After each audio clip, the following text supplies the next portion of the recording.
কাঁচা আম শেষ হতে আর মাত্র কয়েকটা দিন, তার জন্য তোমরা এই রেসিপিটা আজই দেখে চটপট বাড়িতে বানিয়ে নাও। সকালবেলা তাড়াহুড়োতে ব্রেকফাস্ট বা ডিনারে এই রেসিপিটা তোমরা খুবই কম সময় বানাতে পারবে। তরকারি ছাড়া এই রেসিপিটা বানিয়ে নিয়ে তোমরা সার্ভ করো, সাইডে কিন্তু কিচ্ছু লাগবে না। তো চলো আজকে ঝটপট দেখে নেবে ভিডিওটা। তার জন্য সবার প্রথমে এখানে একটা পাত্রে অ্যাড করলাম মেজারমেন্ট কাপ মেপে 2 কাপ পরিমাণে আটা। আজকে আমি আটা দিয়ে রেসিপিটা তৈরি করব, তবে তোমরা চাইলে কিন্তু আটার পরিবর্তে ময়দা দিয়ে করতে পারো। 2 কাপ পরিমাণে আটার মধ্যে এর সঙ্গে অ্যাড করব 2টো আম। এখানে একটা আম হালকা পেকে গেছে আর আরেকটা আম একদমই কাঁচা নিয়ে নিতে হবে, তাহলে কিন্তু টকটক মিষ্টি মিষ্টি ভাব লাগবে। তবে তোমরা চাইলে সম্পূর্ণ কাঁচা আম দিয়েও করতে পারো। এবার আমটাকে এর মধ্যে খুব ভালো মতন গ্রেট করতে হবে। চাইলে তোমরা আমটাকে মিক্সিং জারের মধ্যে পেস্ট করে এর মধ্যে ইউজ করতে পারো, যার যেরকমভাবে খেতে পছন্দ হবে সেই মতন করতে পারবে। তো এখানে আমি 2টো আম এর মধ্যে খুব ভালো মতন গ্রেট করে অ্যাড করব। ততক্ষণে তোমরা আমাকে কমেন্টে জানিয়ে নাও যে আজকের ভিডিওটা কে কোন জায়গা থেকে দেখছো, তাহলে আমি তোমাদের প্রত্যেকের কমেন্টে ধন্যবাদ জানাতে পারবো।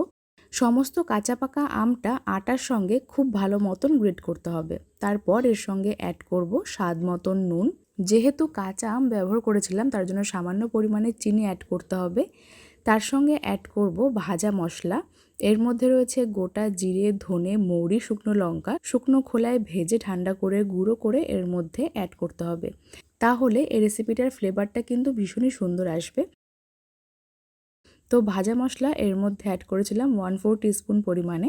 তার সঙ্গে অ্যাড করলাম খুবই সামান্য পরিমাণে জোয়ান, একটুখানি হাতে ঘষে অ্যাড করলে ভালো হবে। আটার সঙ্গে ভালো করে মেখে নিতে হবে আর ময়াম দিয়ে নিতে হবে। শুকনো অবস্থায় খুব ভালো মতন মিশিয়ে নিতে হবে প্রথমে।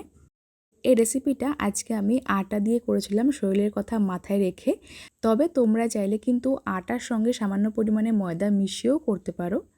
আর যেহেতু আজকে আমি কাঁচা আম এর মধ্যে গ্রেট করে ইউজ করেছিলাম, তার জন্য কিন্তু আমের ময়েশ্চারে অর্ধেকটা আটা মেখে নেওয়া হয়েই যাবে। দেখতেই পাচ্ছ প্রায় মেখে নেওয়া হয়ে গেছে। এখন ডোটাকে মেখে নেওয়ার জন্য সামান্য সামান্য জল দিতে হবে, তারপরে ভালো করে মেখে নিতে হবে। আর একটা শক্ত করে ডো মাখতে হবে, খুব একটা বেশি কিন্তু নরম করবে না, তা না হলে পরবর্তী সময় ডোটা কিন্তু একদম নরম হয়ে যাবে। তার জন্য একদমই সামান্য সামান্য জল দিয়ে মেখে নিতে হবে। তোমরা কিন্তু অবশ্যই আজকে বাড়িতে রেসিপিটা বানিয়ে ট্রাই করতে পারো। আর এটা খাওয়ার জন্য কিন্তু সেরকম সাইড ডিশের প্রয়োজন হয় না, এমনি আচার দিয়ে সার্ভ করতে পারবে। তো সামান্য সামান্য জল দিয়ে মেখে নিতে হবে ডোটাকে, দেখতেই পাচ্ছ।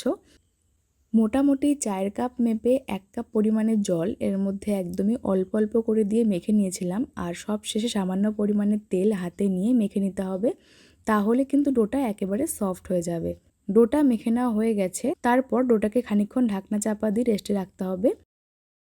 10 মিনিটের মতন রেস্টে রেখে দিয়েছিলাম, তারপর ঢাকাটা তুলে নিচ্ছি।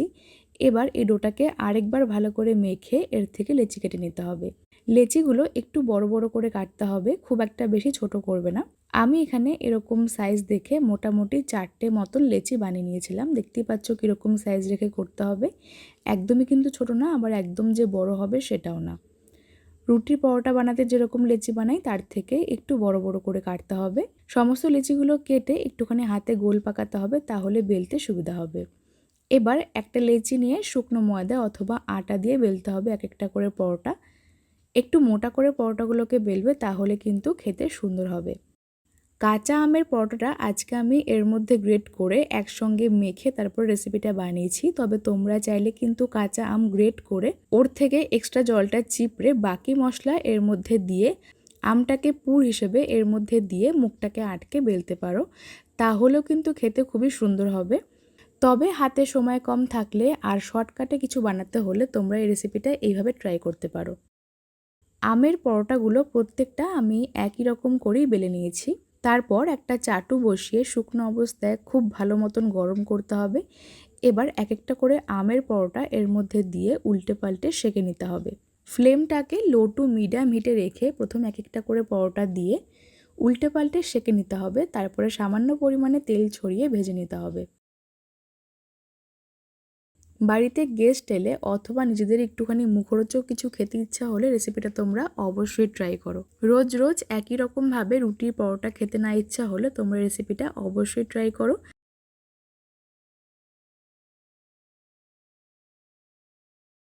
তো একটা পরোটা খুবই সুন্দর মতন ভেজে নিয়েছি, বাকিগুলো আমরা একই রকম করেই ভেজে নেব। আর অবশ্যই একটা পরোটা দিয়ে শুকনো অবস্থায় ভালো মতন সেঁকে নিতে হবে, তাহলে আমটা আগে থেকে রান্না হয়ে যাবে। তারপরে সামান্য পরিমাণে তেল দিয়ে পরোটাগুলোকে ভেজে নিতে হবে। প্রত্যেকটা পরোটা আমরা একই রকম করে ভেজে নিয়েছি, দেখতে কতটা সুন্দর লাগছে তোমরাই বলো। আর একটুখানি আচার, কাঁচা পেঁয়াজ, লঙ্কা দিয়ে সার্ভ করতে পারো, তাহলে কিন্তু আর কিচ্ছু লাগবে না, কোনো রকম সাইড ডিশের প্রয়োজন নেই। তো চলো বন্ধুরা, আজকের মতন রেসিপিটা এই পর্যন্ত। তোমাদের কেমন লাগলো সেটা আমাকে অবশ্যই জানিও। ভালো লাগলে লাইক, কমেন্ট আর শেয়ার করতে একদমই ভুলো না। তো চলো আজকের মতন এইটুকুই। সকলে খুব ভালো থেকো। ধন্যবাদ।